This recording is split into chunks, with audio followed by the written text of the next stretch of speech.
Ele usou o dinheiro da minha aposentadoria para comprar um carro. E quando eu descobri, teve coragem de dizer que aquilo era pagamento pelos anos que me aguentou morando com ele. Se alguém tivesse me contado isso há uns anos, eu ia achar que era mentira. Mas não foi. Aconteceu comigo. E até hoje eu ainda me pergunto em que momento um filho deixa de enxergar o pai como alguém que deu tudo, para virar só um incômodo. Meu nome é Joel. Sou um homem simples, aposentado, que viveu a vida inteira com dignidade. Mas nenhum de vocês está aqui para ouvir minha biografia. O que eu vou contar hoje é sobre traição, silêncio, abandono e também sobre um reencontro. Mas não com meu filho, com a minha própria força. Então, escuta até o fim. Porque essa história não é só minha. É de todo mundo que já foi deixado de lado por quem jurou nunca virar as costas. Curte o vídeo, comenta aí de onde você está ouvindo e se inscreve no canal. Todos os dias tem uma nova história. E talvez a de hoje seja a que seu coração estava esperando. Eu já tinha desconfiado de algumas coisas, sabe? Quando a gente envelhece, dizem que começa a esquecer. Mas comigo foi o contrário. Passei a lembrar de tudo com mais clareza. O valor exato que deixei guardado, as contas que pagava com ele, o ritmo certinho do banco. Eu podia até não ter mais a força que tinha nas mãos, mas minha cabeça ainda era a mesma que calculava frete, recebia nota fiscal e fazia conta de cabeça no balcão da borracharia. Sim, eu fui borracheiro por quase 50 anos. Comecei menino, ajudando num posto na beira da estrada, e quando vi já tinha virado referência no bairro. O povo me chamava de Seu Joel, e a borracharia era quase uma extensão da minha casa. Tinha café, pão velho, uma cadeira quebrada que eu nunca consertei, e muita conversa com quem parava ali para trocar um pneu e acabava desabafando a vida inteira. Não vivi de luxo, vivi de suor. Nunca tive carro próprio, nunca viajei para longe, nunca pedi nada a ninguém. Criei meu filho sozinho depois que a mãe dele foi embora. Isso ele parece ter esquecido. Gabriel era tudo para mim. Eu acordava de madrugada, pegava o busão, voltava à noite com os dedos duros de graxa e dor, mas sempre passava na padaria para levar um pão doce para ele. Fiz isso até ele crescer, virar homem, e aparentemente esquecer de tudo isso. Quando me aposentei, o pouco que ganhava fui guardando. Não era muito, mas era meu, minha segurança, minha dignidade. Eu tinha orgulho daquilo. Dava para viver simples, pagar minhas contas e ainda sonhar em deixar alguma coisinha para ele. Ironia, né? Foi numa terça-feira que percebi o que tinha acontecido. Como de costume, fui até a agência para tirar o extrato da minha conta. Sempre ia pessoalmente, gostava de ver impresso, sentir o papel na mão. Era o jeito que eu confiava. O valor que costumava estar lá, aquele mesmo que eu guardava fazia anos, tinha sumido. Secou, zerou. O extrato parecia ter sido varrido por dentro. Me deu uma tontura. Sentei no banco de espera e fiquei ali, olhando aquela folha como se ela fosse um quebra-cabeça de 1000 peças. Mas o problema é que as peças estavam todas ali, só que desmontadas dentro de mim. Na hora, a primeira coisa que me veio à cabeça foi: golpe. Alguém me roubou. Mas logo lembrei que nunca usei aplicativo, nunca cliquei em nada, nem respondi mensagem de banco. Quem cuidava disso era o Gabriel. Ele dizia que era mais fácil, que hoje tudo era digital. Que se eu confiasse nele, ele cuidava de tudo. Dei minha senha, meu cartão, minha confiança, tudo. Porque era meu filho, meu sangue. E no fundo, porque eu achava que ele ia fazer o que era certo. Peguei o ônibus para o bairro dele ainda com o extrato amassado na mão. No caminho, fui lembrando de tudo. A escola onde levei ele pela primeira vez. O hospital onde passei noites quando ele teve pneumonia. O ponto onde esperava ele sair do cursinho à noite. Gabriel era o tipo de menino que dava orgulho. Inteligente, vivaz, mas também começou cedo com a mania de achar que o mundo devia algo a ele. E mesmo assim, eu sempre passei pano. Porque pai é isso, né? A gente desculpa. A gente ama mesmo quando não entende. Quando ele abriu a porta, parecia surpreso. Perguntou se estava tudo bem. Respondi: a gente precisa conversar. Entrei, sentei no sofá. Ele ofereceu café. Recusei. Tirei o extrato do bolso, desamassei, Entreguei na mão dele. Ele leu, coçou a barba, suspirou e não negou. Disse, com a maior naturalidade do mundo: usei para comprar meu carro. Achei que estava mais do que na hora. O sangue me fugiu da cara. Minha garganta travou. Antes que eu conseguisse reagir, ele completou, com aquela frieza de quem troca pneu furado: pai, vamos ser sinceros? Esse dinheiro aí foi só um pagamento, pelo tanto de anos que eu te aguentei morando aqui. Ali, meu mundo virou poeira. Eu não chorei. Eu não gritei. Mas eu morri um pouco por dentro. Como pode? O mesmo menino que dormia deitado no meu peito quando tinha pesadelo, agora me dizia que conviver comigo foi um fardo. Que usar o que era meu, o que eu suava para juntar, foi um acerto de contas. Eu criei ele com o pouco que tinha. Dividia meu prato quando não dava para dois. Dei cama quando ele voltou sem rumo. Aguentei até os gritos, as grosserias, os esquecimentos, sempre com o coração aberto. E agora ele me dizia isso. Eu levantei devagar. Ele ficou me olhando com aquele jeito de quem já se acostumou com o próprio egoísmo. Eu só disse: obrigado por me mostrar quem você é. Agora eu sei. E fui embora. Caminhei devagar, tentando não chorar, tentando manter a postura. Mas quando dobrei a esquina, desabei. As lágrimas vieram sem aviso, pesadas, silenciosas, doídas. Cheguei em casa sem lembrar o caminho. Me joguei na cadeira da cozinha e fiquei ali, olhando para a parede, tentando entender quando foi que meu amor virou peso, quando foi que meu filho deixou de me ver como pai. Naquele dia, eu decidi uma coisa: não ia mais implorar carinho, nem de filho, nem de ninguém. A vida inteira fui o homem que segurou o mundo para não deixar ninguém cair. Agora era hora de segurar a mim mesmo. Então escuta até o fim.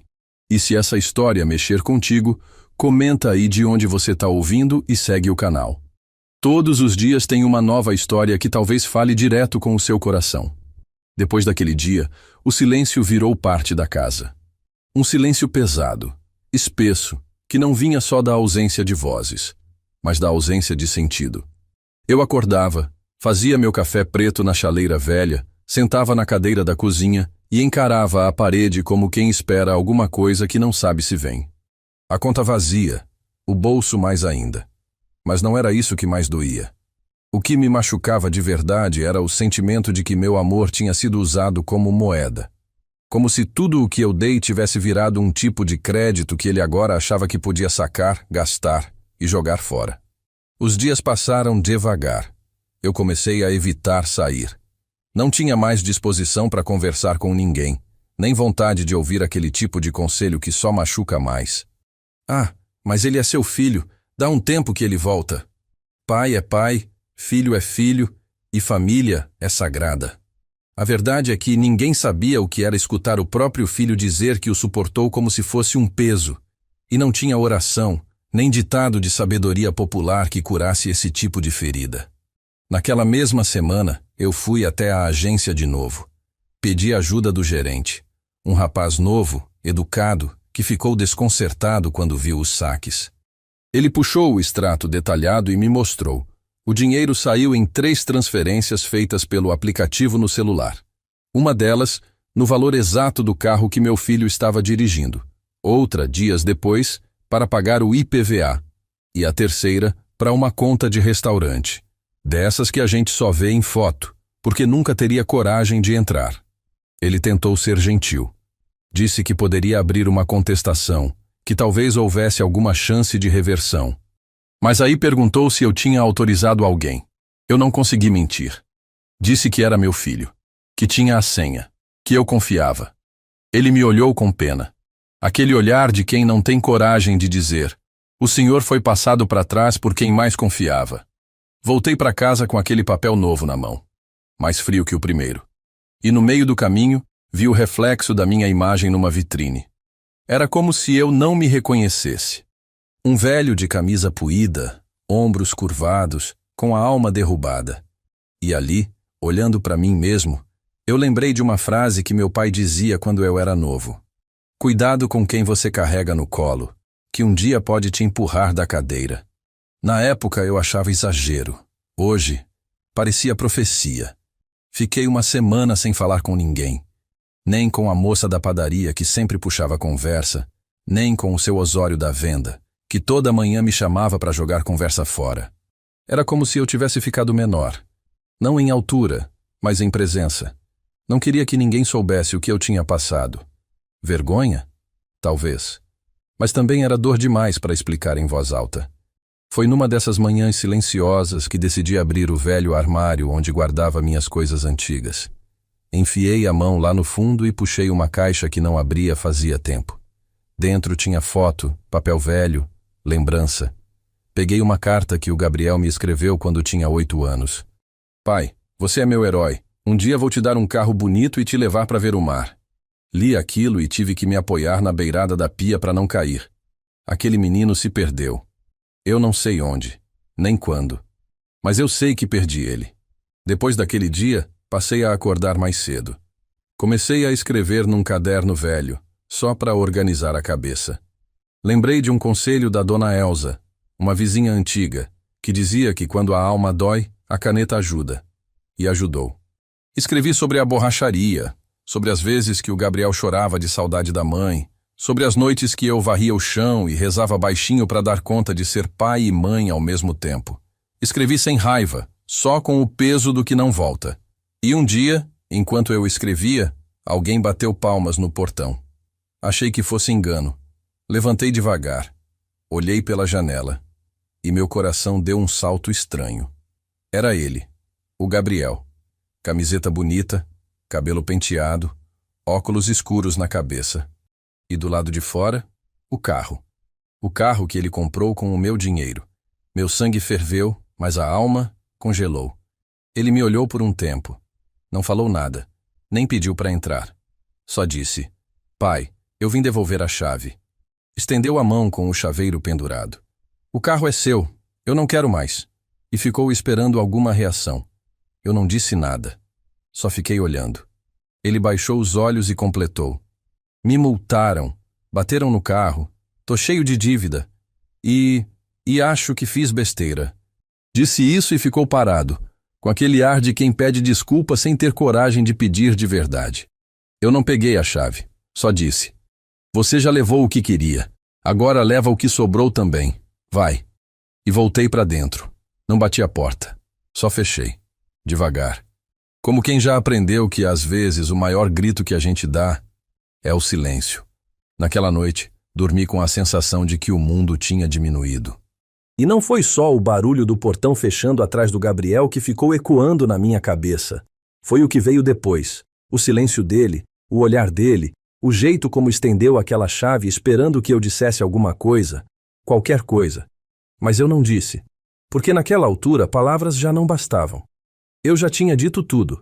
Já tinha mostrado amor, dado confiança, oferecido casa, mesa, colo. E no fim, ele tratou tudo como dívida paga. Quando ele foi embora, nem sei para onde, senti que algo entre nós se quebrou de vez. Não era só o elo de pai e filho, era o respeito. E onde o respeito termina, o amor vira memória. Na manhã seguinte, fui varrer a frente de casa como fazia todo dia.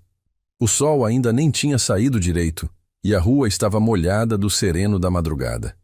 Enquanto empurrava a vassoura, percebi que os passos estavam mais lentos, mais pesados, como se o corpo acompanhasse o coração. Me sentei no degrau da calçada, como fazia nos tempos de borracharia, e fiquei ali olhando os carros passarem. E num desses momentos, reparei que o tal carro ainda estava lá, parado na esquina, o mesmo que ele tentou me entregar. Ele tinha largado lá como quem se desfaz de um peso, não de um presente. Largou como largou meu nome. Levantei, fui até ele. Olhei por dentro do vidro e vi o banco do motorista com marcas de uso, papel de balinha no porta-objeto, cheiro de perfume forte no ar. O carro era novo, bonito, moderno demais para mim, mas me chamou a atenção uma coisinha ali no console, uma moeda, daquelas antigas de R$1, ainda da primeira geração. Fiquei olhando para ela. Aquela moedinha parecia insignificante, mas tinha o símbolo da República gravado. Peguei, guardei no bolso e voltei para casa. E no meio do caminho, não sei porquê, Me veio um pensamento estranho. É isso que sobrou dele. Uma moeda esquecida. É o valor simbólico do que ele me deu depois de levar tudo. E sorri. Um sorriso amargo, mas ainda assim um sorriso. Porque percebi que não era eu quem tinha perdido. Era ele. Os dias seguiram. Passei a andar mais a pé. Evitava ir até o centro, onde me encontravam e perguntavam do Gabriel. Sempre que perguntavam dele, eu dizia: tá vivendo a vida dele. Não mentia. Só não explicava. Porque tem coisa que a gente não precisa dividir com quem não viveu. E a vergonha maior não era de ter sido enganado. Era de ter amado tanto alguém que me tratou como peso. Num sábado à tarde, fui até a venda do seu Osório comprar sabão em barra. Enquanto ele cortava o pedaço para mim, perguntou se eu tinha visto a filha dele, que vinha visitá-lo só nos feriados. Disse que ela estava morando longe, mas sempre ligava. E me disse assim: sabe, Joel, filho distante ainda é presença quando lembra da gente. O que não dá é filho perto que esquece que o pai respira. Aquilo me pegou de jeito. Fiquei com a frase na cabeça o resto do dia. Cheguei em casa, sentei na cadeira da sala, abri meu caderninho e escrevi: filho que esquece não é o que foi embora. É o que ficou do lado e fingiu que a gente não existe.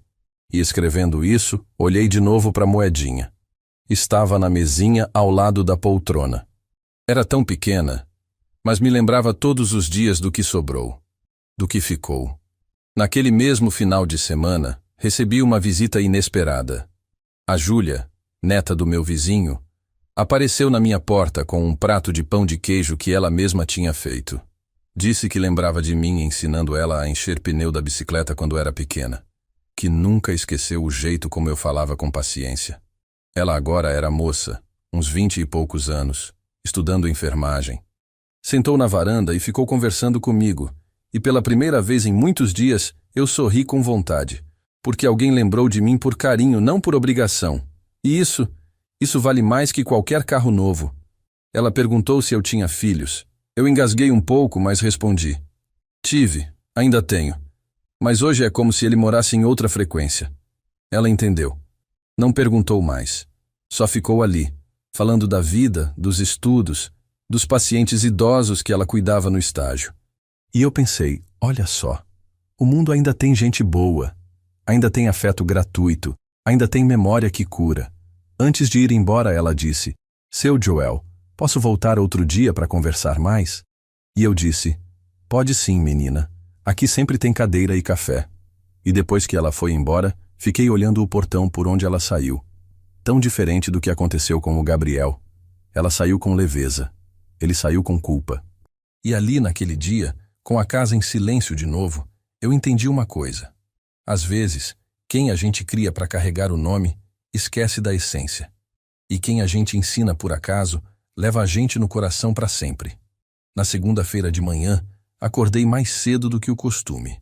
Era como se algo dentro de mim tivesse mudado durante a noite. O corpo ainda doía, o peito ainda pesava, mas havia uma coisa diferente. Vontade. Não uma vontade alegre, dessas que a gente sente quando ganha abraço de neto ou recebe notícia boa. Era uma vontade silenciosa, madura, como se o coração tivesse cansado de esperar por milagres e tivesse decidido agir com o que ainda restava. Levantei, fiz meu café, rezei baixinho olhando para o teto, e depois encarei o espelho do banheiro como se estivesse me despedindo do velho que eu era até ali. Fui até a rua, olhei para o carro ainda parado na esquina. Ninguém mexeu, ninguém tocou. Aquilo me dizia tudo. O Gabriel realmente largou. Deixou ali, como quem abandona uma caixa vazia depois de ter tirado o presente. A chave ainda estava onde ele deixou, em cima da mesinha da sala. Peguei, respirei fundo e fui até o carro. Entrei. O cheiro dele ainda estava no estofado. E pela primeira vez, sentei naquele banco como dono. Só que não era o carro que me interessava. Era o que ele representava. Um fim.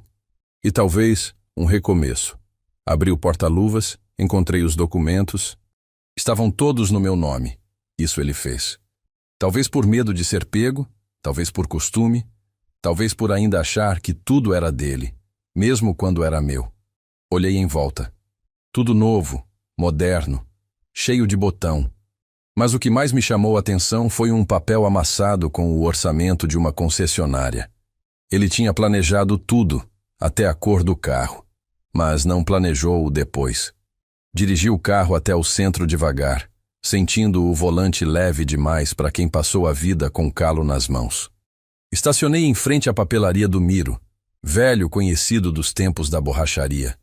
Entrei, pedi para ele fazer um cartaz simples. Vende-se, carro novo, direto com o dono. Ele olhou surpreso. Disse que me achava a última pessoa a ter um carro desses. Respondi apenas: não fui eu que comprei, mas agora sou eu quem decide o que fazer. Paguei, agradeci e colei o anúncio no vidro de trás do carro, com fita adesiva e uma firmeza que eu não sentia fazia tempo. Voltei para casa a pé, e cada passo parecia mais leve que o anterior. Era como se cada metro me afastasse não só daquele carro, mas da história que ele carregava. Vender aquele carro era mais do que uma decisão prática, era simbólica. Eu precisava fazer aquilo por mim, para deixar claro, para mim mesmo, que não ia viver cercado de lembrança do que me feriu. Nos dias seguintes, recebi 3 ligações. A primeira, um rapaz que quis pagar metade do valor. A segunda, uma moça que se encantou com a cor. A terceira, um homem de voz calma, que pediu para vir ver pessoalmente. Marcamos num sábado de manhã. Ele chegou pontualmente. Alto, grisalho, terno simples e sapato limpo. Veio com o filho, um menino de uns 10 anos, curioso, educado. Enquanto o pai olhava o carro, o menino brincava com uma tampinha no chão. O homem me disse que era pastor de uma igreja pequena, que precisava de um carro para levar material de doação a um asilo. Contou que o carro dele tinha quebrado e estava tentando encontrar algo confiável com preço justo.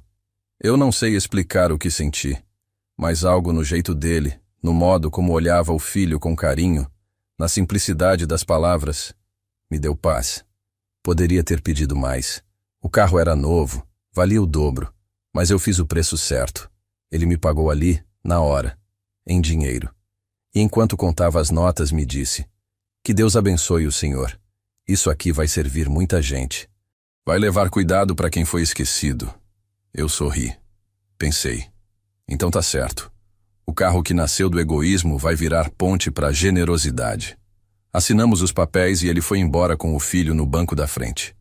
E eu fiquei ali na calçada, com a nota fiscal na mão e a alma mais leve. Entrei, sentei na cozinha, contei o dinheiro. Era o valor exato que faltava no meu extrato naquela manhã que tudo começou. Como se a vida tivesse devolvido, não da mesma forma, mas com mais propósito. Peguei o caderno e escrevi: tudo que é tirado à força, um dia volta. Mas volta limpo, sem rancor. Porque a vida tem jeito de consertar o que o coração não consegue mais costurar. No fim da tarde, fui até a praça do bairro. A Júlia estava lá, com o jaleco do estágio ainda no corpo, sentada no banco, lendo. Sentei do lado, contei a história. Ela sorriu com os olhos. Disse: seu Joel, o senhor não vendeu um carro. O senhor se libertou de um peso. Concordei, porque era isso mesmo. Eu tinha feito mais que vender. Eu tinha decidido que não ia mais viver com as sobras da ingratidão. Na volta para casa, passei pela igreja pequena que ele tinha mencionado. Vi o carro estacionado. O mesmo, já com caixas no porta-malas, gente rindo, abraçando, e uma placa escrita à mão na frente: entrega de amor. Doações da comunidade. E ali, parado do outro lado da rua, eu entendi que a minha dor foi reciclada em bênção para alguém. Que talvez o que foi arrancado de mim tenha sido plantado para florescer em outro lugar. Depois que vendi o carro, passei a andar mais leve. Não no corpo, que esse já anda lento por natureza, mas dentro. É como se aquele carro estivesse estacionado também dentro de mim. Um lembrete de tudo que doeu, de tudo que desmoronou. E, finalmente, eu tivesse encontrado uma forma de tirar ele da garagem do meu peito. A rua voltou a parecer mais familiar. Os vizinhos já não me perguntavam mais pelo Gabriel. Acho que perceberam pelo silêncio. E silêncio também fala. Às vezes até mais alto que explicação. Voltei à minha rotina. Café preto no bule de esmalte, cadeira na varanda, olhos para o céu. Eu tinha dias inteiros para mim e aprendi a usá-los para reorganizar a cabeça.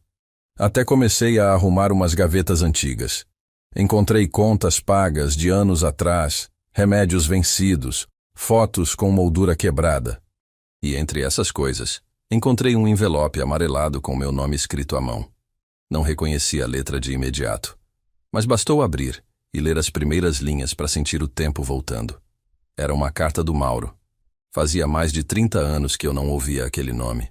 Mauro foi meu amigo de juventude, meu parceiro de estrada, quase um irmão. Trabalhamos juntos num entreposto de borracha no interior do estado, dormíamos em rede, dividíamos o pão com sardinha e os sonhos que a gente nem sabia se ia alcançar. Ele era daqueles sujeitos que falava pouco, mas quando falava, dizia coisa que ficava. A carta era antiga, escrita num papel que já quase se desmanchava. Nela, ele dizia que tinha ido morar no interior de Minas, perto da filha, depois que a esposa faleceu, e dizia que pensava muito em mim. Que queria ter mandado notícias antes, mas não sabia se eu ainda estava no mesmo endereço. Terminei de ler a carta com o coração apertado.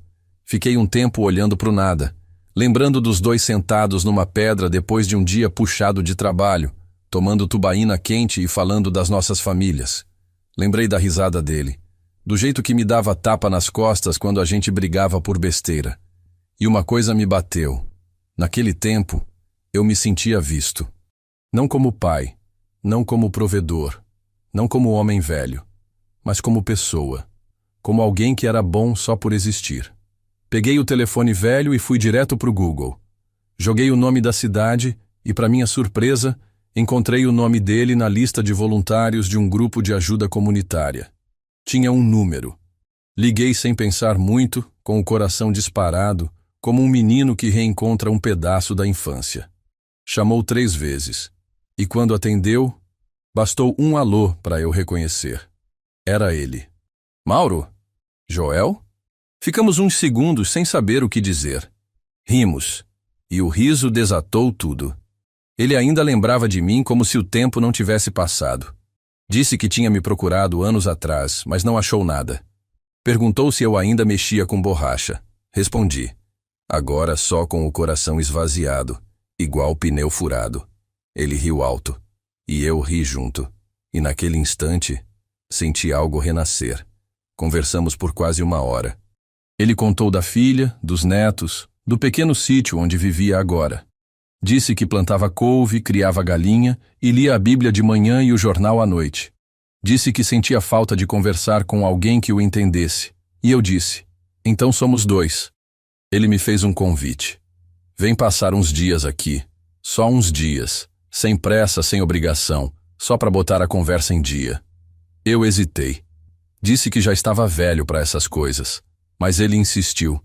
Velho é quem esquece de viver. Você ainda tem história no peito. Desligamos com promessa de novo contato. E quando desliguei, pela primeira vez em muito tempo, me senti querido. Nos dias seguintes, fiquei pensando naquilo, em como a vida afasta a gente de quem importa e aproxima daquilo que machuca, em como a gente corre atrás de laços de sangue e às vezes se esquece dos laços da alma.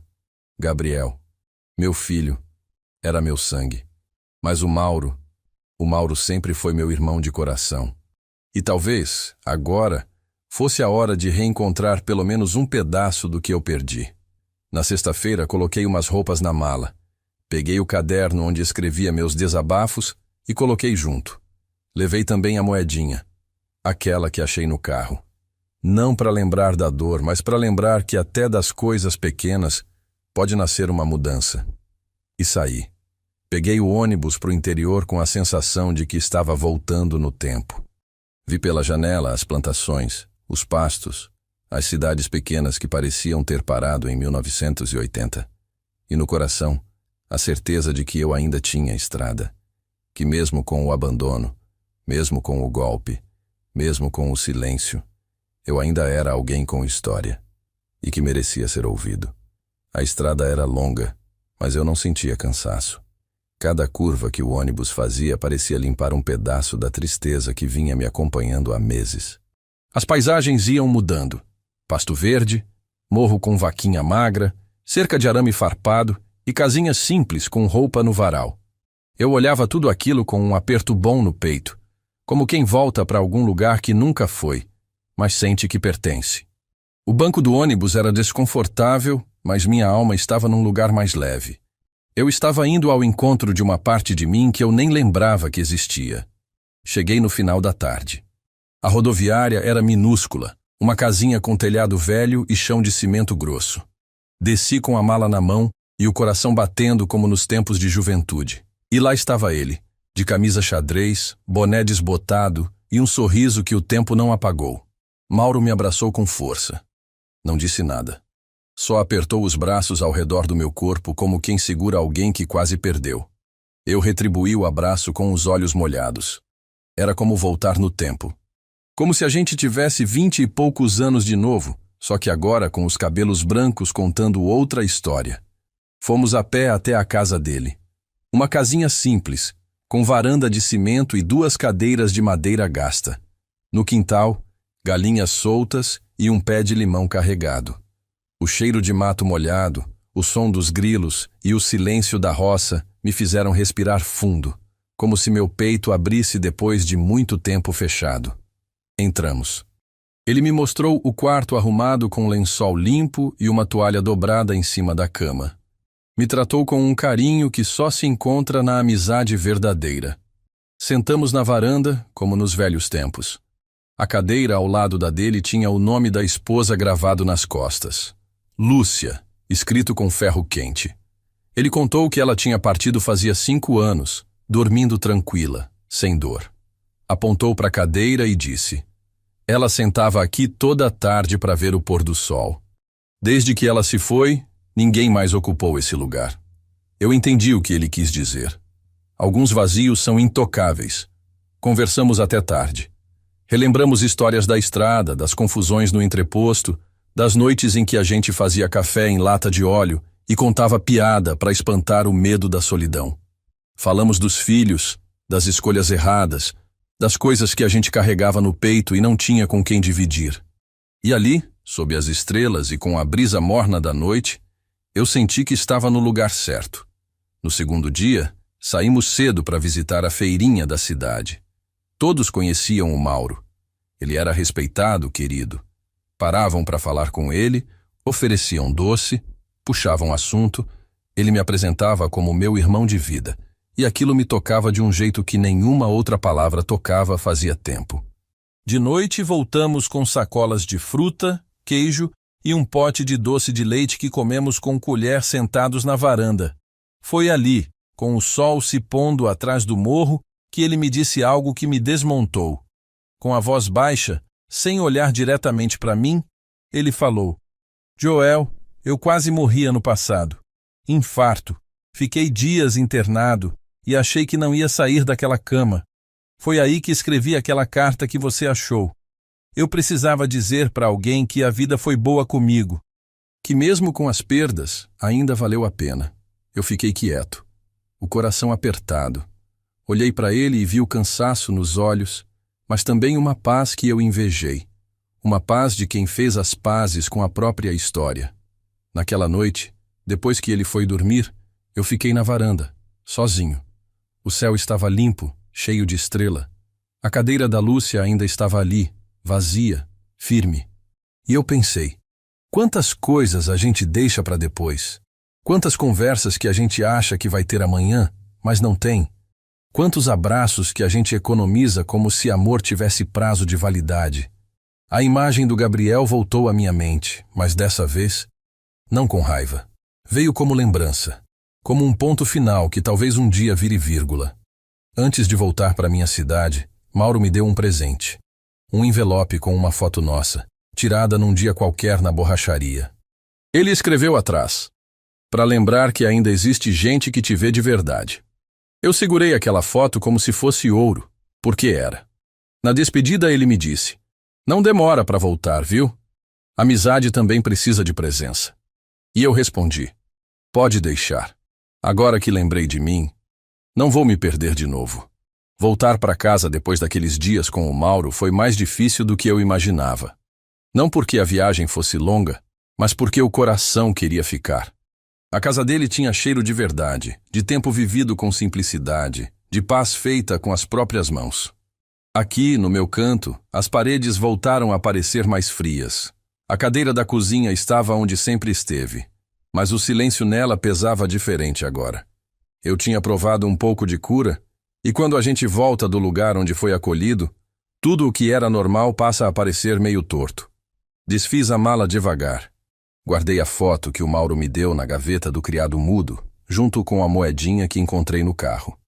2 lembranças pequenas, mas carregadas de significado. Uma do que fui, outra do que sobrou. E foi nesse processo que ouvi o celular vibrar. Era raro alguém mandar mensagem. Quase ninguém sabia usar meu número, e eu mesmo não respondia muito. Mas dessa vez, era ele, Gabriel. O nome dele acendeu na tela como um alerta. Meu coração deu um pulo contido. Abri a mensagem com a mão trêmula, tentando me preparar. E o que li foi pior do que qualquer acusação, pior do que qualquer desculpa mal feita. Oi, pai. Tô escrevendo porque me arrependi de algumas coisas. Queria conversar. Quando puder, me chama. Simples assim.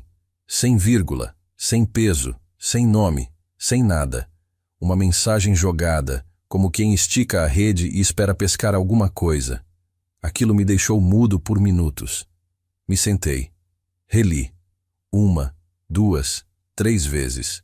Não havia pedido de perdão. Não havia reconhecimento. Havia apenas uma tentativa vaga de reaproximação, agora que ele tinha perdido tudo. De repente, a lembrança da frase dele no dia do extrato veio como faca. Foi só um pagamento, pelo tanto de anos que eu te aguentei morando aqui. Aquela frase ainda ecoava nos cantos da casa. Ela ainda existia, estava viva dentro de mim. Não era coisa que sumia com uma mensagem curta de celular. O perdão é coisa séria. Não é uma chave que se gira sem sentir o trinco. E naquela hora, entendi que talvez ele quisesse apenas aliviar a própria culpa e não curar a ferida que causou. Era um gesto raso, e eu estava fundo demais. Não respondi. Fui caminhar. Andei por ruas onde ninguém me reconhecia, e isso foi bom. Passei pela praça onde Gabriel brincava de bicicleta. O banco onde sentei com ele para ensinar o que era certo e errado. Me sentei ali de novo, sozinho, anos depois. E enquanto observava o chão cheio de folhas secas, entendi que o tempo tem seu próprio jeito de dizer as coisas. Algumas árvores perdem as folhas, sim, mas não perdem a raiz. Voltei para casa no fim da tarde. Fiz café, peguei meu caderno e escrevi. Tem gente que volta, mas não retorna. Que fala, mas não se comunica. Que pede, mas não reconhece. Perdão não é só palavra, é atitude. E eu aprendi a não me entregar por tão pouco. Guardei o caderno. Sentei na varanda. O céu começava a mudar de cor. E, pela primeira vez, percebi que não precisava de resposta para tudo. Nem de reconciliação imediata. O silêncio também pode ser resposta. E, às vezes, o mais difícil é aprender a não abrir a porta toda vez que alguém bate. Principalmente quando quem bate já entrou antes e quebrou tudo por dentro. No dia seguinte, fui à farmácia pegar meus remédios. A moça do caixa, sempre simpática, disse: Seu Joel, tá mais animado hoje. Viajou? E eu sorri. Respondi só. Fui reencontrar um pedaço de mim. Ela sorriu de volta. E eu senti que, aos poucos, o mundo voltava a girar. No fim do dia, olhei de novo para o celular. A mensagem dele ainda estava lá. E ali mesmo, sem mágoa, sem raiva, apenas com clareza, eu escrevi: Gabriel, espero que você esteja bem. Mas não basta se arrepender. Tem que entender. Tem que sentir. Quando o silêncio que você me deu se tornar dor de verdade no seu coração, talvez a gente consiga conversar de homem para homem. Por enquanto, me deixe em paz. Cuide da sua alma. E enviei. Apaguei o número logo depois. Não por raiva, mas por saúde. Porque aprendi que manter a porta aberta demais faz a gente adoecer de vento. E eu precisava, mais do que nunca, fechar o que me feria para abrir espaço para o que me curava.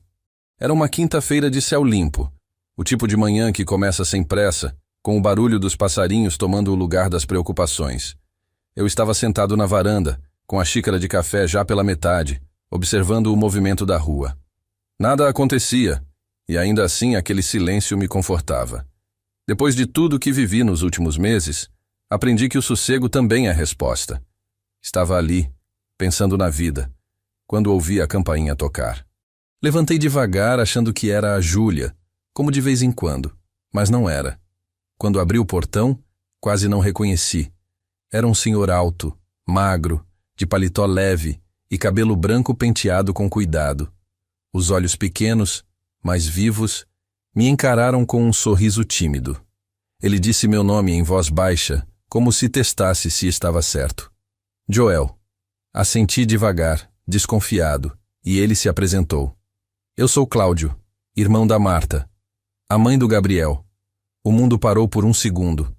Eu não ouvia esse nome fazia mais de 30 anos. Marta. A mulher que me deixou com um filho pequeno e desapareceu como quem esquece uma mala em rodoviária. Lembro bem do dia que ela saiu. Disse que ia ali na esquina buscar cigarro. Nunca mais voltou. Nunca ligou. Nunca mandou uma carta. Nada. E agora, o irmão dela estava ali, na minha frente. Convidei-o a entrar. Fomos até a cozinha. Ele sentou devagar na cadeira de madeira, tirou o chapéu e apoiou no colo. Ficamos uns segundos em silêncio. Ele olhou em volta como se reconhecesse os traços da irmã nas paredes da casa. Então respirou fundo e começou. Joel, eu demorei muito para te procurar. Eu sei. Não tenho desculpa. Mas eu precisava te ver antes que fosse tarde. A Marta. Ela morreu no ano passado. Eu respirei fundo. A notícia não doeu como talvez deveria. Era um nome distante demais. Uma ausência que já era presença na minha vida há décadas. Ele percebeu minha frieza, mas continuou. Ela morreu pedindo perdão. Para você, pro Gabriel, para ela mesma. Disse que nunca conseguiu viver em paz depois do que fez. Que você criou o menino sozinho, com dignidade, e que se arrependia de cada segundo em que virou as costas. Fiquei quieto. Era muito tempo, muita ausência, muita ferida que já tinha virado cicatriz. Mas ouvir aquilo mexeu. Não me fez chorar, mas me fez lembrar. Cláudio tirou do bolso um envelope. Me entregou. Era uma carta. A caligrafia era dela. Bastou um olhar para saber. Ele me disse: ela escreveu essa carta para você há mais de 10 anos, mas nunca teve coragem de mandar. Guardou comigo. E me pediu que, se algum dia eu tivesse coragem, entregasse. Então, aqui está. Peguei a carta com as mãos firmes. Não abri na hora. Não tinha pressa. Cláudio falou mais um pouco sobre ela. Disse que viveu os últimos anos em uma casa pequena, cuidando de idosos. Que jamais se casou de novo. Que carregou a culpa como cruz. Que falava de mim como quem fala com remorso. Eu escutei. Apenas escutei. Não julguei. Não desculpei. Mas permiti que ele falasse. Às vezes, ouvir é mais justo do que responder. Antes de ir embora, ele me olhou nos olhos e disse: o Gabriel não sabe da carta, nem do que ela sentia. Acho que ele também carrega a ausência dela do jeito dele. Mas talvez isso explique um pouco da revolta, do vazio, do jeito duro. Eu concordei com a cabeça, porque fazia sentido. Talvez o abandono dela tenha sido a primeira rachadura. E as rachaduras, quando não são tratadas, viram buracos. Ele se despediu com um aperto de mão firme. Disse que tinha feito o que precisava. E foi embora. Fiquei ali, com a carta nas mãos. Esperei o fim da tarde para abrir. Sentei na cadeira da varanda, onde o sol bate de lado e deixa a luz mais morna. Abri o envelope com cuidado, como quem toca um fantasma. Era uma carta simples, sem grandes palavras, mas sincera. Ela dizia que sentia vergonha, que se sentia perdida, que achava que não seria boa mãe, nem boa esposa, que fugiu porque teve medo, que achou que o Gabriel cresceria melhor sem ela, ilusão que só quem abandona tenta se convencer. Dizia que nunca passou um aniversário dele sem chorar, e terminava com uma frase que, Aí sim me pegou de cheio. Se você tiver me odiado todos esses anos, eu entendo. Mas se por acaso sobrar dentro de você um fiapo de misericórdia, por favor, diga ao nosso filho que eu amei ele, mesmo tendo ido embora. Fechei os olhos, a carta no colo. O sol já se pondo, e ali, sozinho de novo, entendi que talvez eu e o Gabriel fôssemos dois lados da mesma ferida. Eu, abandonado por ela. Ele, sem saber por quem. Levantei, guardei a carta no mesmo envelope. Coloquei na gaveta junto com a moedinha, o bilhete do carro e a foto com o Mauro. E escrevi no meu caderno. A gente carrega silêncios que nem são nossos. Mas chega uma hora que ou a gente fala, ou a dor vira herança. Naquela noite, dormi com a janela aberta. O vento trouxe um cheiro antigo. De infância, de coisa que já foi. De tempo passado que não volta mais, mas ainda tenta sussurrar. Na manhã seguinte, acordei antes do sol. Era como se a noite tivesse me trazido uma urgência que eu não entendia, mas sentia. Levantei devagar, tomei um gole d'água e fui direto para a cadeira da varanda. O céu ainda estava escuro, só com um traço claro no horizonte. E eu ali, sentado, com a carta da Marta ainda viva na memória, entendi que estava na hora de fazer algo que venho adiando há muito tempo. Falar. Não para mim. Não para o passado, mas para o Gabriel. Durante a vida inteira eu carreguei tudo calado. Aguentei o abandono da mãe dele, a criação sozinho, as noites viradas com medo de não dar conta, os aniversários sem festa, as doenças sem ajuda. E quando ele cresceu, carreguei os rompantes dele, a distância, a frieza, as respostas curtas, os olhares tortos. E mesmo depois do golpe, da traição, da frase cruel que ainda me rasga por dentro, eu continuei calado. Mas chega. Não é grito. Não é cobrança. É só verdade. Peguei meu caderno e uma caneta. Não quis escrever como desabafo. Escrevi como quem diz, antes que seja tarde. Rabisquei umas 3 páginas até acertar o tom. Quis que ele ouvisse minha voz, mesmo que só com os olhos. Escrevi como se estivesse olhando nos olhos dele. Como se a gente ainda tivesse aquele laço que o tempo não consegue apagar por completo. Gabriel, você me pediu para conversar, mas talvez não saiba o que quer ouvir. Então deixa eu começar do começo. Você foi meu maior susto e minha maior alegria. Quando sua mãe foi embora, eu não sabia nem trocar uma fralda direito. Mas aprendi. Aprendi a dar comida, remédio, carinho, bronca. Aprendi a fazer papel de 2. Acordei de madrugada incontáveis vezes para ver se você estava respirando. Trabalhei com dor nas costas, com fome no estômago e medo no peito. Mas nunca deixei faltar o básico. E quando digo básico, não falo só de comida e teto. Falo de presença. Você sempre me teve ali, mesmo quando não queria. A sua adolescência foi dura. Para você e para mim. Você me culpava por coisas que não eram minhas. Pela ausência da sua mãe, pela casa humilde, pelo tênis barato. Eu entendi a sua raiva, mas ela me feria. Mesmo assim, aguentei. Porque amor de pai é assim. Apanha e volta. Leva soco e fica em pé. Quando você cresceu e começou a achar que eu era um peso, eu já sabia que te perderia. Mas nunca imaginei que seria desse jeito. Você não me roubou só dinheiro. Você me arrancou um pedaço de dignidade. Me fez olhar para mim mesmo e duvidar se fui mesmo um bom pai. Quando você disse que aquele dinheiro era o pagamento por te aguentar, eu vi meu mundo desabar. Porque ali, eu entendi que todo o amor que te dei, você tinha transformado em dívida. Mas agora eu sei. O problema nunca foi o que eu dei. Foi o que você não soube receber. Seu coração, Gabriel, ficou endurecido. Talvez pelo abandono dela, talvez pelas suas escolhas. Mas eu não sou mais responsável por isso. Já tentei de tudo. E se você está lendo isso agora, é porque ainda existe dentro de mim um pedaço que acredita que talvez ainda haja conserto. Eu sou um velho, filho, mas um velho inteiro. Ferido, sim, mas de pé. Não preciso de você para existir. Mas confesso, ainda me dói não poder te chamar de filho com orgulho. Ainda me falta a paz de ouvir um pedido de perdão que venha de dentro, e não de uma mensagem rasa no celular. Então agora é você quem escolhe. Não me procure para aliviar sua consciência. Me procure se estiver disposto a ouvir com o coração, a reconhecer os estragos que causou e, quem sabe, começar uma conversa verdadeira, sem pressa, sem desculpas, mas com alma.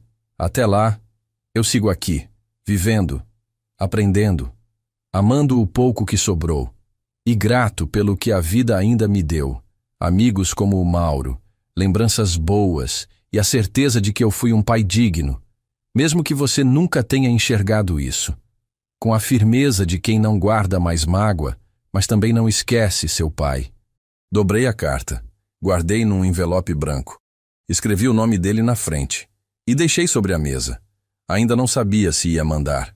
Talvez sim, talvez deixasse ali, só para mim mesmo. Mas só de escrever, já me senti mais leve. Depois disso, fui até a rua, comprei pão, cumprimentei o seu Osório e a dona Ivone, como de costume. Voltei para casa com a certeza de que fiz o que precisava. Nem sempre a cura vem da resposta do outro. Às vezes ela começa quando a gente diz tudo o que ficou preso por anos. Naquela noite dormi cedo, o corpo cansado, mas a alma menos apertada. E pela primeira vez em muito tempo, sonhei com o Gabriel criança, correndo no quintal, me chamando de pai com aquela voz leve, limpa, cheia de esperança. Talvez ainda haja tempo, talvez não, mas agora não depende mais de mim. Hoje o céu amanheceu diferente. Não por causa do clima, nem do vento, nem das nuvens, mas por dentro. Porque quando a gente aprende a se perdoar, até o céu parece mais claro. Eu acordei com o coração mais leve. Ainda tem marcas, claro. Ainda tem memórias que cutucam, mas já não doem como antes. E isso para mim já é vitória. Fui até a cozinha, preparei meu café como sempre e sentei na cadeira de madeira de frente para a janela. O cheiro do café fresco, o silêncio da casa, o som distante de um rádio antigo tocando modão, tudo isso me abraçava. Senti saudade de mim mesmo, daquele homem que passei a vida tentando ser e que hoje finalmente consigo enxergar com carinho. Fui pai, fui trabalhador, fui homem simples, fui honesto e, apesar dos tropeços da vida, fui inteiro. Depois de tudo, não recebi resposta do Gabriel. E talvez não receba, mas pela primeira vez, isso não me tira o sono. Porque agora eu sei, eu fiz o que podia, falei o que precisava. E se ele um dia quiser encontrar esse pai aqui, ele vai saber onde procurar. Vai saber que não vai encontrar ódio, mas também não vai encontrar ingenuidade. O que vai encontrar é um homem em paz, com rugas na cara e também na alma, mas com a certeza de que viveu com dignidade. Hoje, a Júlia passou aqui com um bolo de milho que ela mesma fez. Sentou comigo na varanda e me contou que passou na prova da faculdade. Vai começar a trabalhar num hospital grande da capital. Me deu um abraço forte e disse: Seu Joel, se eu sou alguma coisa hoje, é por causa do Senhor. Aquilo me emocionou, porque ela não é sangue, não é filha, não é neta, mas é afeto verdadeiro. E às vezes, o amor mais bonito vem de onde a gente menos espera. Quando ela foi embora, olhei o portão se fechando devagar. E ali, sozinho de novo, eu sorri, porque entendi que a vida me devolveu amor. Não do jeito que pedi, mas do jeito que eu precisava. Nem tudo que a gente planta cresce no tempo que a gente quer. Mas se a raiz é boa, um dia floresce, mesmo que demore, mesmo que doa. Peguei meu caderno pela última vez. Escrevi ali o que talvez seja meu último recado. Se você for pai, não espere perfeição. Vai errar, vai chorar, vai ser incompreendido. Mas ame assim mesmo, porque no fim, o amor que a gente dá sempre encontra um jeito de voltar. E se você for filho, volte. Antes que o tempo feche a porta que você deixou entreaberta por orgulho. Fechei o caderno. Guardei com cuidado. Olhei para a janela e deixei o vento entrar. A vida continua. E eu também. Se essa história falou com você, curte esse vídeo, comenta aí embaixo de onde você está ouvindo e compartilha com alguém da sua família. E se quiser caminhar comigo em outras histórias de vida, se inscreve no canal. Todos os dias tem uma nova que pode te abraçar também. Obrigado por ouvir até aqui. Que Deus te abençoe e que a sua história floresça mesmo que demore.